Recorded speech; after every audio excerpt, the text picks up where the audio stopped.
ஜிம்பாப்வேவிற்கு எதிரான இரண்டாவது ஒருநாள் போட்டியில் 4 விக்கெட் வித்தியாசத்தில் அயர்லாந்து வெற்றி பெற்றது. ஹரேராவில் நடைபெற்ற இந்த போட்டியில் முதலில் பேட்டிங் செய்த ஜிம்பாப்வே 43வது ஓவரில் 164 ரன்களுக்கு சுருண்டது.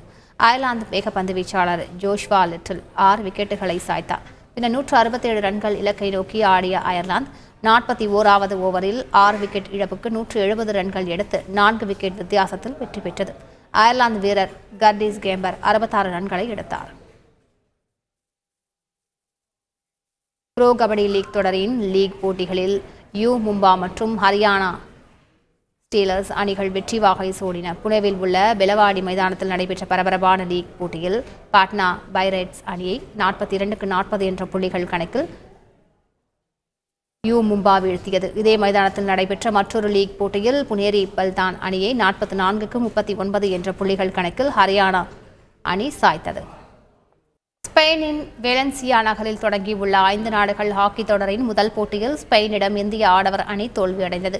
1-0 என்ற கோல் கணக்கில் இந்தியாவை ஸ்பெயின் வீழ்த்தியது. இதேபோல இந்திய மகளிர் அணி ஸ்பெயினிடம் 2-3 என்ற கோல் கணக்கில் போராடி தோல்வியடைந்தது.